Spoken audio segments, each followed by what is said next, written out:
Okay, so how does a family learn that their loved one has died on national TV? How does a family learn that their son has died in service to the country? They learn by the president making remarks at the UN General Assembly. They don't learn by being directly contacted initially or being given clarity on the situation. A pattern that exists beyond a loved one learning about the family learning that a loved one has died, but also spills over into various national crises in Kenya, elsewhere around the world, but we'll stick here with Kenya. So communication gaffes, or the fact that one might argue, oh, we're doing this in the interest of security and ensuring that all loops are sealed to eventually be able to relay the full truth to members of the public and the family that deserves to know, I say miss me with that. Because I think it's one thing to withhold information based on security, based on intelligence. I don't know that anybody can ignore that fact. But to have the president read something publicly on a global stage and the family is finding out in that moment is where we're saying there are too many communication gaps when it comes to the government of the day for certain sectors and sections and how that needs to change. So I'm going to be making various references here as Latif and I try and thread this conversation on your screens right now. And we'll play that clip very shortly where President William Ruto in New York talked about the soldier whose, what we even call it, whose status remains questionable in Haiti and whose family is still seeking clarity on the same. Philo, let's see if we can run that clip and come back and just thread on that and talk about what those implications are. Again, as I said, not just for the family, but for just public trust at its biggest scale. Let's see if we can run what President William Ruto said at Anga just a few days ago in New York, and then come back and discuss it. We're dismissing the reports that Benedict was killed in Haiti. Our position, my lord, has been he has been missing in action. I must use this occasion to honor the Kenyan officers, Mr. Samuel Tumoy, Benedict Kabiru, and Kennedy Nzuve, who lost their lives in the lines of duty. That was the first time that the family was hearing the name Benedict Kabiru and honoring the life lost, whereas previously the communication was that he's missing. So that's what happened with the family. And there's images that we're running there showing various reactions from the loved ones of Benedict. Months later, the police, was saying still searching. Now, the AG's office says they don't know. The president announced his death on the global stage. Families watched on TV. I want to bring you in, Eric, nice and early to this one. Because the reason why we wanted to do this Miss Me With That is because news that is shrouded in unknowns, in secrecy, in miscommunication, in agencies not being able to speak with one voice, communicates a huge error in terms of what the offices are supposed to be doing. And as I mentioned moments earlier, it puts a further dent in public trust. And we can date this back even to as far back as 2013, for example, during the Westgate terror attacks. Now remember, I always use the disclaimer that sometimes there are matters of security that cannot be released yet to members of the public. It doesn't stop the minister, the AG's office, the head of state being able to convey communication that is at least satisfactory enough for members of the public or for the families affected to say we don't know, to say we're not sure if he's still missing, we're not sure if he's dead. Actually, he's dead. Actually, we're still trying to follow up. To say that just adds a lot of anxiety, and it leaves a very bad taste in one's mouth, because then where is the truth? In all this, where is the truth? And the family deserves the truth, and members of the public deserve the truth.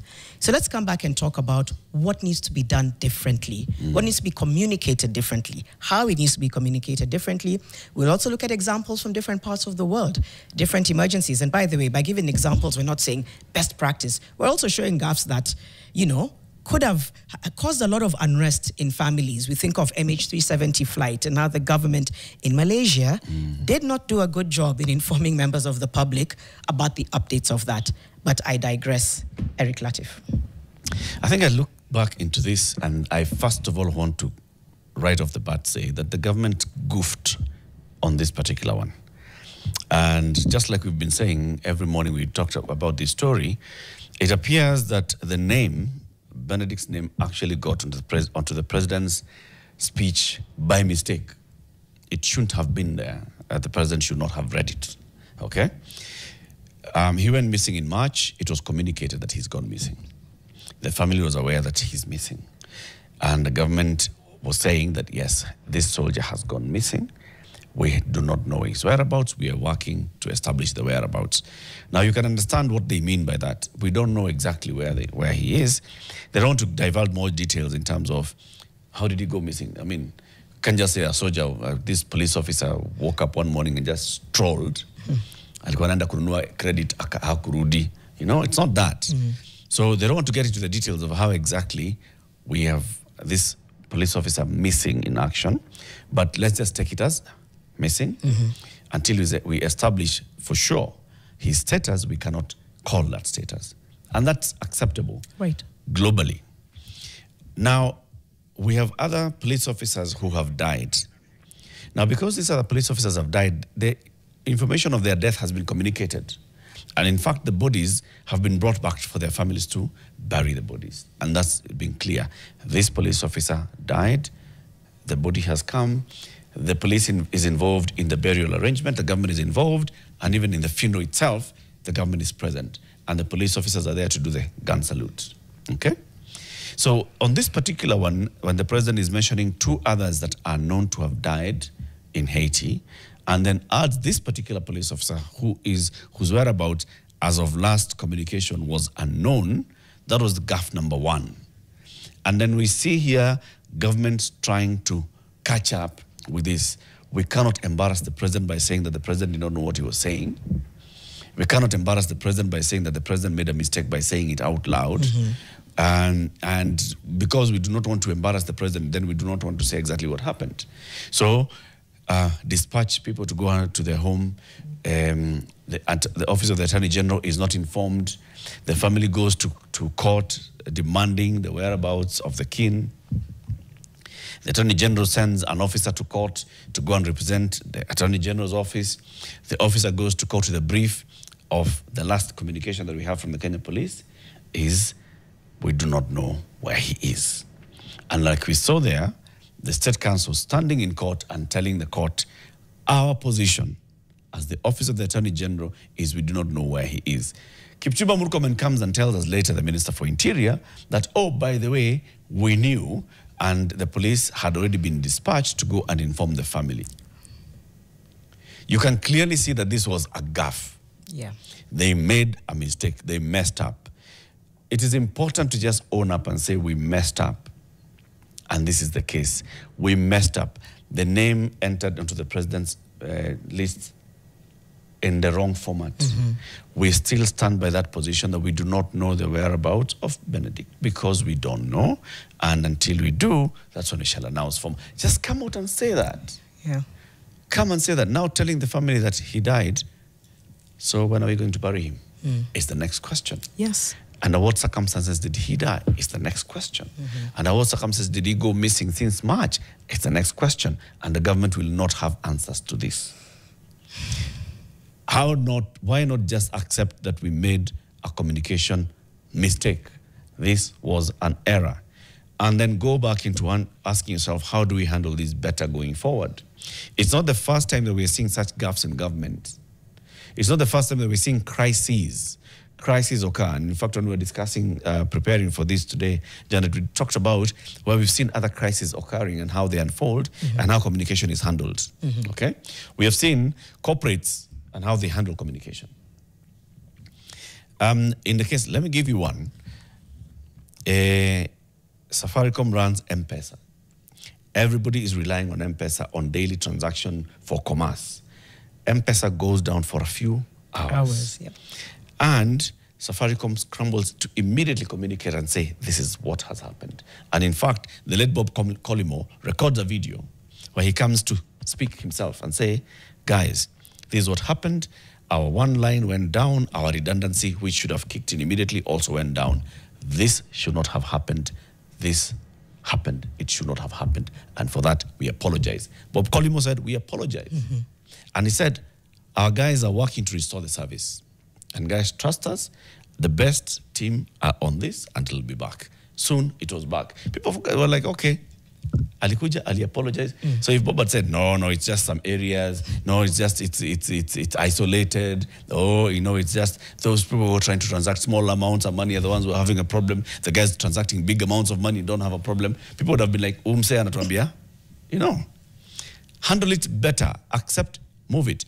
In the event of a major crisis, like the Kenya Airways crash in Douala, in 2007, Kenya Airways flight crashed after taking off in Douala, Cameroon.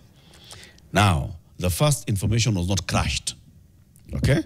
First information, and we see that in the airline business, is that it has disappeared from radar. They don't say it has crashed because they don't know whether it has crashed. It has disappeared from radar. What happened? Then CEO Titus Naikuni immediately started the conversation. Our aircraft has disappeared from radar.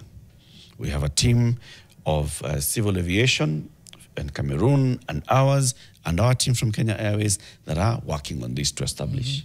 We shall give you updates. And they even set up a crisis center and a news hub that communicates this. And Naikuni was coming to give the briefing himself. This is what we know so far. And the media would push and ask, has the plane crashed? And he'd say, I cannot say it has crashed because I have not found the plane.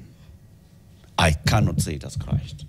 When it crashed, he said, yes, we have found the plane, the wreckage of the plane. And you can see this is where it went down. Even the choice of words, not crash. It went down at this particular spot. Our team is trying to access the densely forested area to see.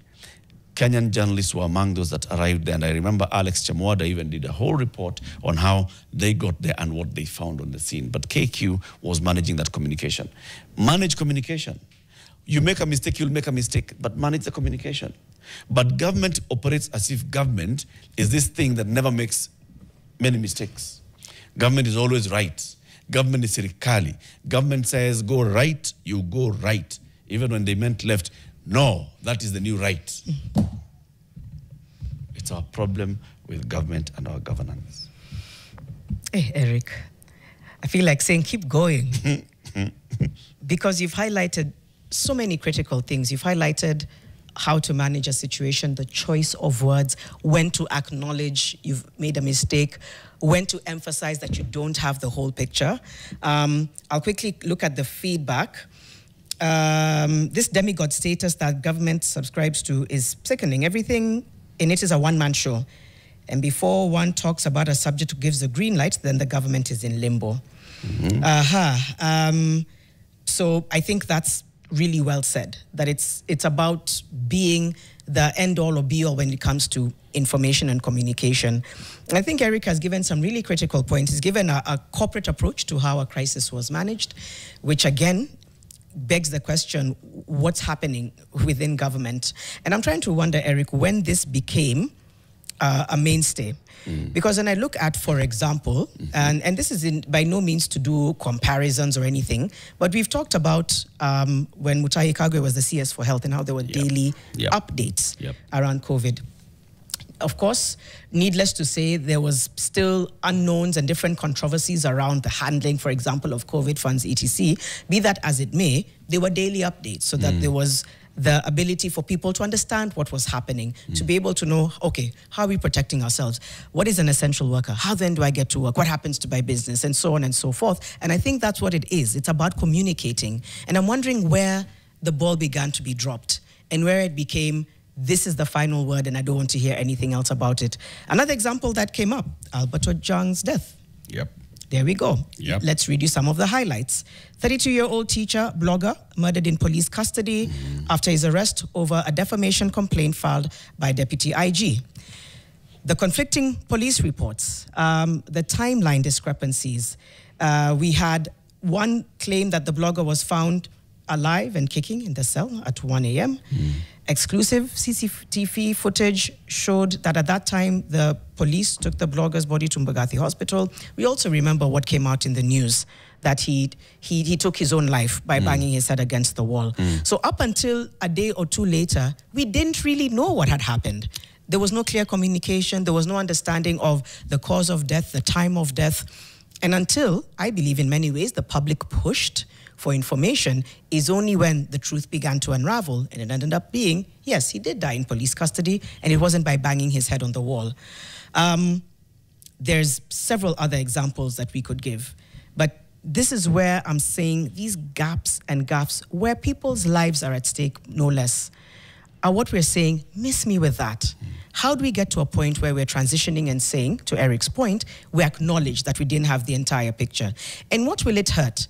There's something else that's been on my mind, and I think I've mentioned this to Eric and Mariam, which is, what is our fear around accountability? Is it because of how we feel the public is going to react? Can the public hold space for example, in the case of the late Bob Collymore, to say, I'm sorry? Will that be the same response if a government person comes forward and says, we're sorry, we made a mistake? So number one, can we ask ourselves, can we hold space? Many of you might be saying, of course, Janet, we would hold space. And in the same light, then can we push for greater accountability and transparency when the government gets to a point where they know that they're mismanaging information and communication, to come and say, we got it wrong, we'll do better. This won't happen again under my watch, by the way, even though that's PR. It's okay. Sema too, it won't hurt you to say, this won't happen again. This happened, unfortunately, we didn't have all the information, and now we can say with certainty that this has been discovered to be the truth. We're sorry if it came across differently, and we're looking further into it, and we'll bring you further updates as and when we get them. That's all we're asking for.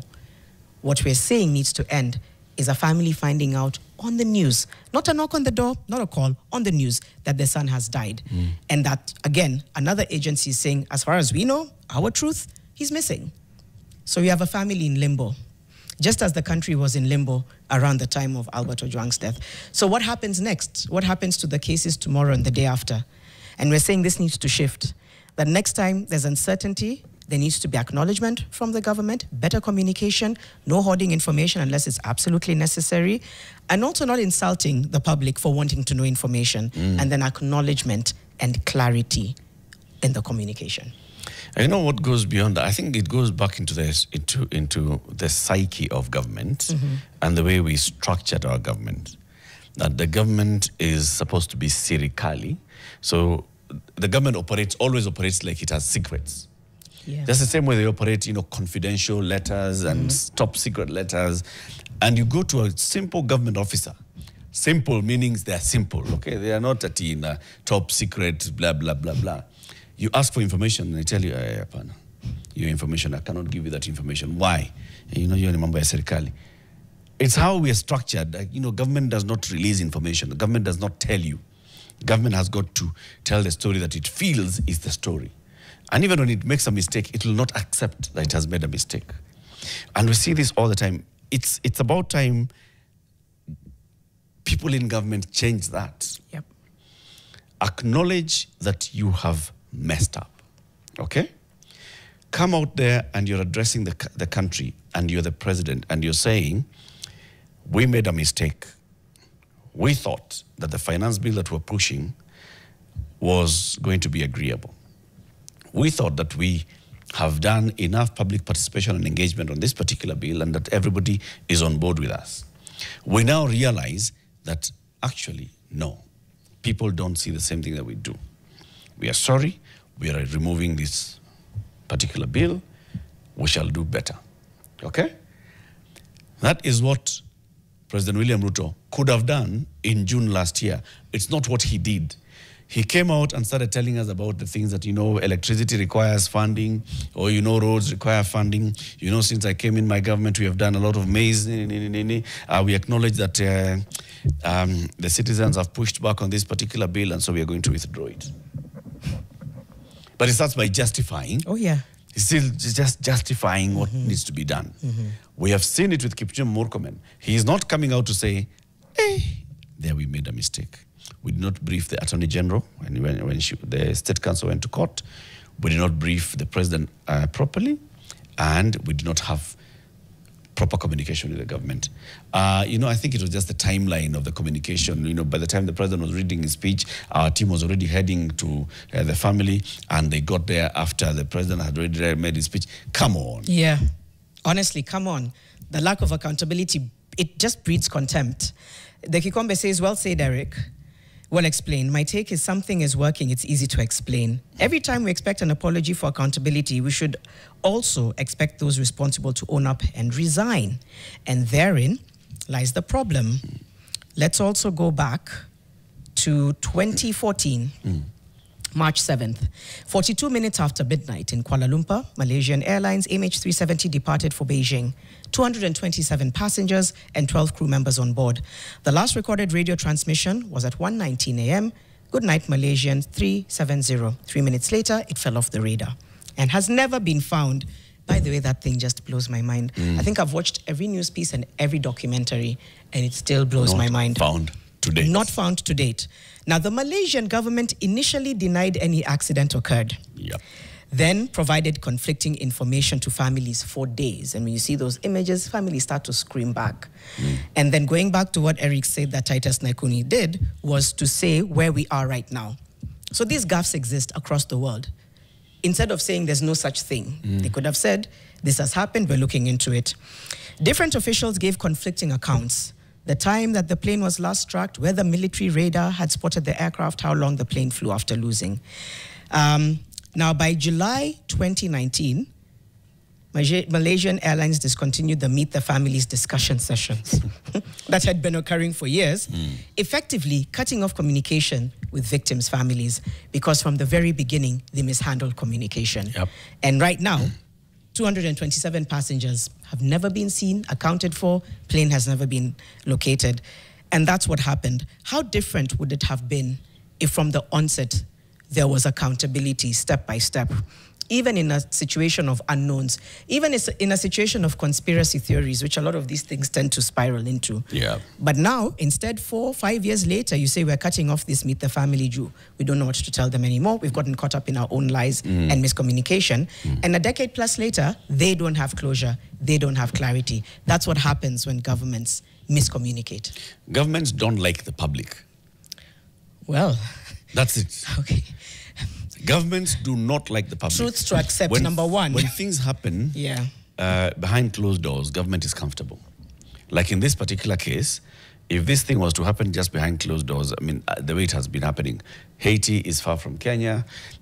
It's not easy for us to know exactly how our police officer disappeared, so we'll not come up with theories.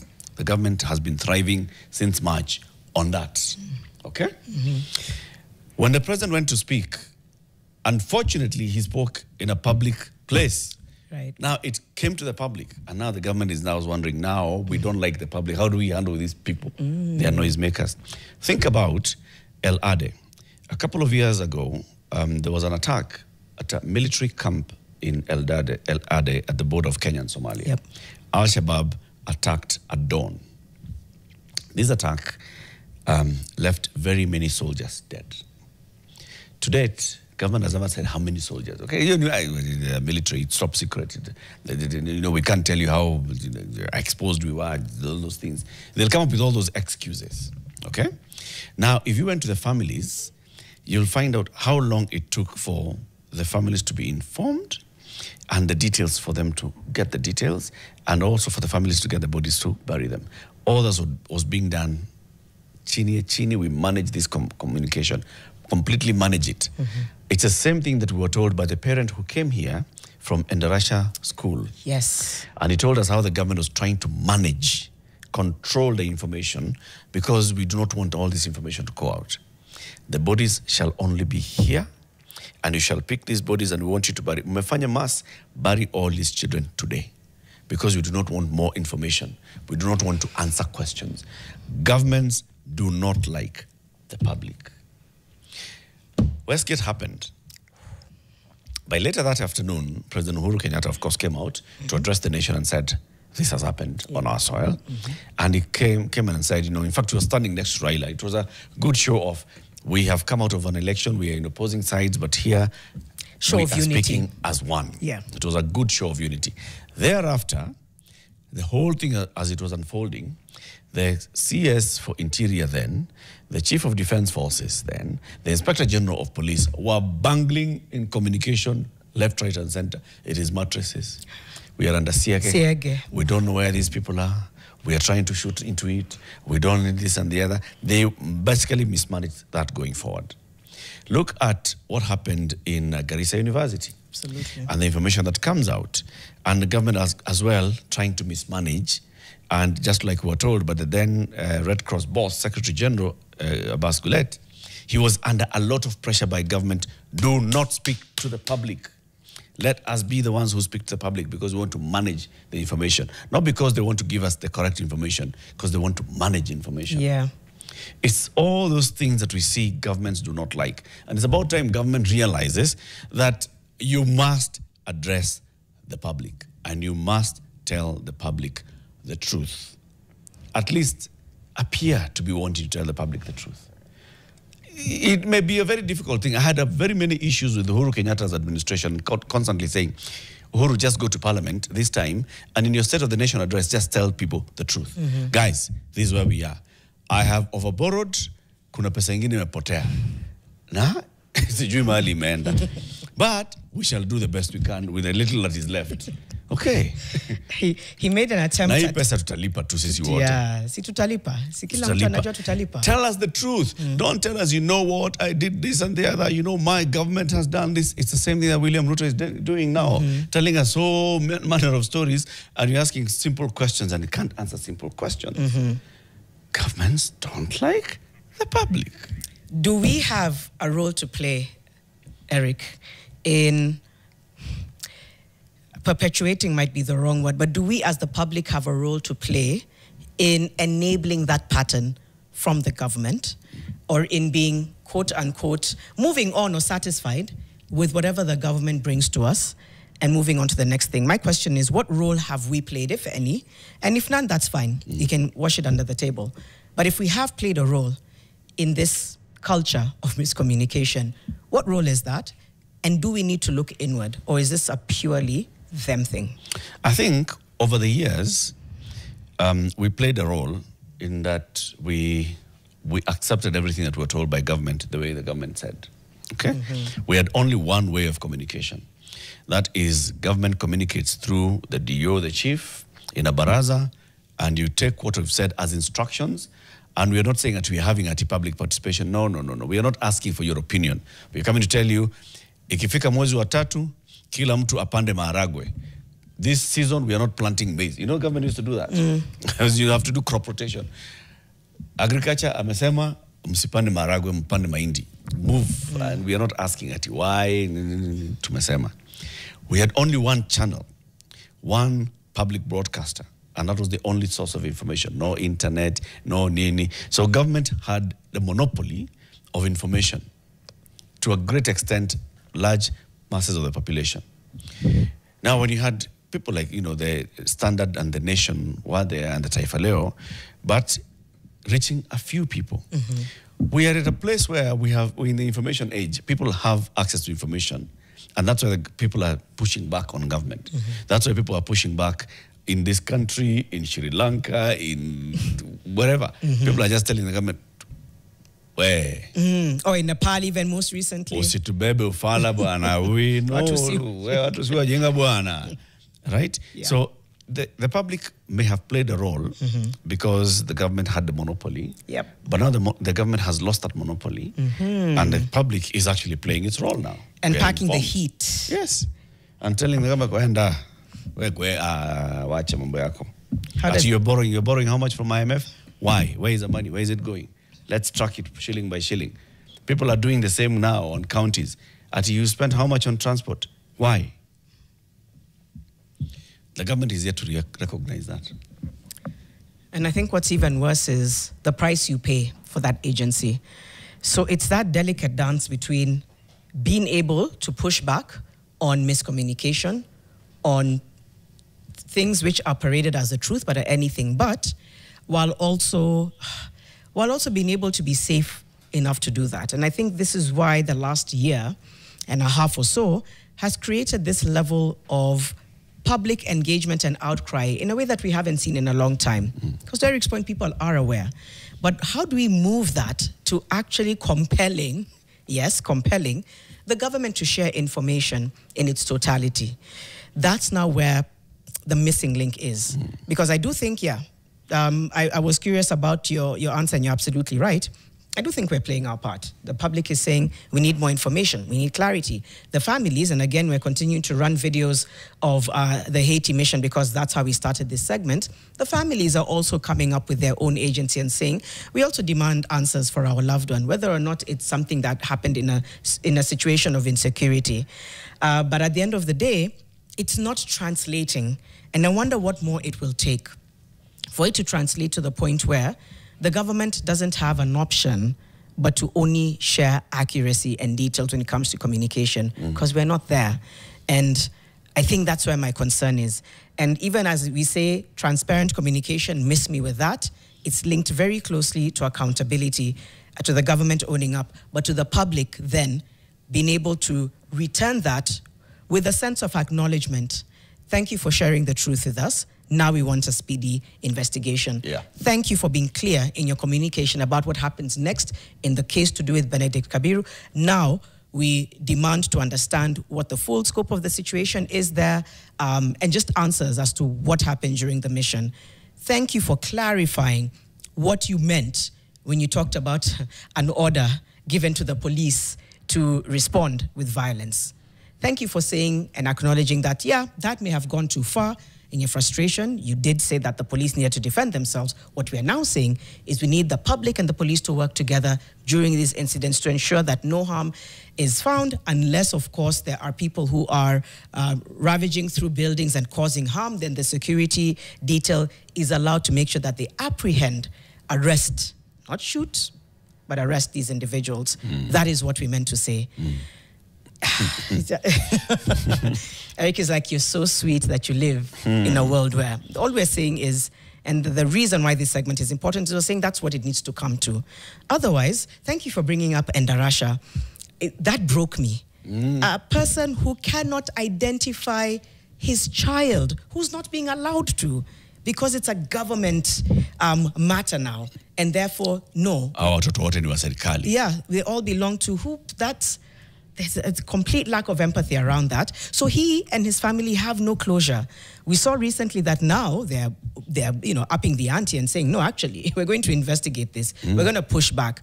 That's good. The public is doing that. How is it translating on the other side? It worries me. It's upsetting. And I don't know how this moves forward. All we know is that this is a gap. And we need to compel. We need to ask the government. We need to compel them to say, come with us with honesty. Yeah. Yeah. With clean hands. Here's where the issue, though, is. They come by saying every time we expect an apology or accountability, we would also expect those responsible to own up and resign. Therein lies the problem. Because they feel, nikikubali makosa, yes, nikusema sasa, I have to step aside or resign. Yes. Yeah. That's the problem. He continues to say, what I'm getting from all of this is we should reject shoddy services. We pay tax with every breath we take. The fourth estate owes us even more uncomfortable conversations from officials, don't we? And I agree. Yep. Yeah, we have to reject. We have got to say, no. Listen, it's not a matter of if. I'm not begging for information. I'm not. It's my right. It's my right. We must be seen. We must. This is not Arsenal and Manhattan. It's not. No. Full throttle. It's a matter of life and death. Owning up. Examples. Japan, 2011, Fukushima nuclear crisis. The Prime Minister, Naoto Kan, resigned, accepted responsibility for criticisms of the government's response. In 2016 in France, the Labour Minister publicly admitted mistakes in communication and execution of reforms. When she didn't resign, she took political accountability and credibility suffered. Yep. We're giving us a scope of what can happen. Yep. In all of this, nobody died, by the way. You accept the credibility may take a dent for a bit, or you resign. There's different instances where people have asked for a second chance. Energy crisis in Ghana in 2015. The president admitted failures in solving persistent power cuts, appealed to the Ghanaians for more time, and asked for a second chance at fixing the issue. Didn't deny, I apologize. That's on me. Give me a chance. Let's figure out how to fix this. MP's expenses scandal in the 2009 in the UK. Several MPs publicly apologized. Some repaid misused funds, and the government collectively asked the public for trust to continue serving while reforms were introduced. It's been done before. It's been done before. Kenya is at this point now where we're not even being allowed to express outrage. When you do, it's met with pushback, it's met with gunfire in times, and it's in the streets. And you're branded. And you're branded. You are, sometimes you are disappeared. And in all that, the truth is still missing. People are seeking the truth. People are pushing for the truth and saying, we want to know where these funds have been misused. Give us a timeline. We demand. We want to know where this person is. Where are they? What happened? We have somebody who died the other day in police custody in Mombasa. His wife could not let go of his coffin when it was being laid to the ground. She is distressed because she doesn't know what happened. She doesn't have answers.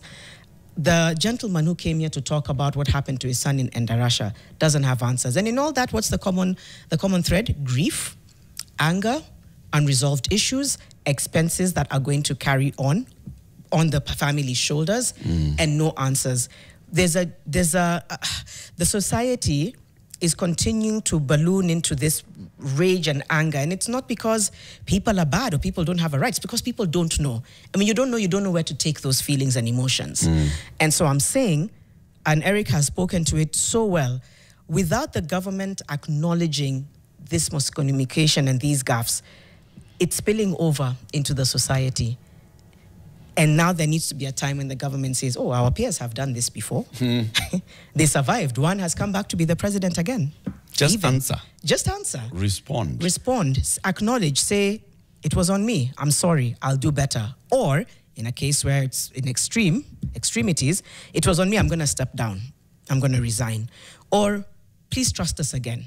We didn't mean it. Trust us.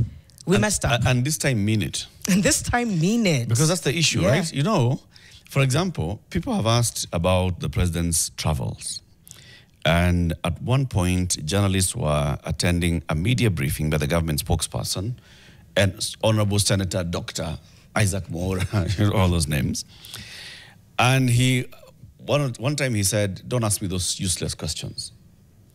Sometimes dismissing those that are asking those questions as being, mashatani, evil spirits. Okay? You're demons. That's government response to public queries. Then government promised to change. I keep referring to the speeches that were made by President William Ruto in June last year. And one of those where he was saying, I'm dismissing the government, we're going to do better. Another one where he was saying, you know what, expenses in the executive office of the president are going to be reduced. I'm going to cut down on the number of, what are they called, advisors, and so on and so forth. The funding of the office of the first lady and the office of the deputy president's spouse and the prime cabinet secretary's spouse is going to stop, and so on and so forth. And then you see later the budget for the executive office of the president rising. So you can clearly ask yourself, kwani mimi ndio mjinga ama kunaendaje hii Kenya? Such lack of trust is what fuels these kind of things. And it's not just the lack of trust from the public, it is the attitude of government. Because that attitude of government is I'm not answerable, is what would lead into this, is what would lead into the president mistakenly reading, because I strongly believe it was a mistake. That, that was the beginning of that mistake. That the speechwriters put that name there erroneously. And instead of now clawing back and handling it at that level, they continue now pushing through like, no, it was not a mistake. No, we were meant to announce it. The gaslighting ensues. Yeah. This is what we see all the time. The other gaslighting, proper gaslighting, is William Ruto was sworn in as president in September at Kasarani. Yeah. Among those that attended that was the leader of the Sahrawi Democratic Republic. This is a section of Morocco that wants to have their own independence. And it has been there for years. In fact, the Morocco and African Union have cosaned because of the Sahrawi. Then the president meets with the leaders of Sahrawi after Kasarani, and a tweet from the president's account talks about how, you know, Kenya recognizes Sahrawi Republic as doing all these things. You know, we are making good progress. Kenya was rescinding its recognition of after receiving congratulatory messages from Morocco's King Mohammed. President Ruto tweeted that Kenya was rescinding its recognition of the Sahrawi Arab Democratic Republic and would wind down the entity's presence in the country. That tweet was soon deleted, and the government did not immediately clarify whether this deletion meant Kenya was reversing that decision or not. And then the Foreign Affairs Ministry issued a note clarifying Kenya's position. The note said that Kenya aligns itself with the African Union's decisions regarding the SADR and supports UN mechanisms for self-determination, also emphasizing that Kenya does not conduct foreign policy on Twitter or other social media platforms. All right? So you just come out and say, it was an error. That's it. To post there. That's it. We apologize for posting that there. There was nothing like an apology. We'll do better. Our position still remains. Our official communication channel is the Ministry of Foreign Affairs. If you read a tweet from the president, just consider that ni rumors, propaganda about to State House. So the next day the president comes and tweets something, we'll consider that as just rumors. That's how we end it today. Accountability is not weakness. Let's normalize accountability, and let's demand better communication from the government.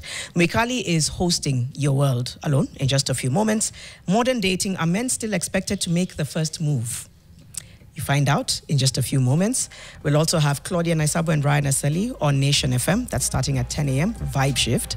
Eric Latif will be on tonight on The Last Word. He'll tell us tomorrow what was his hot button, what conversations came out of it. For now, Eric Latif, Janet Bogwa, Mariam Bishar as well, part of the show. Thank you so much for staying with Fixing the Nation, one conversation at a time. We'll see you back here tomorrow at 6 a.m.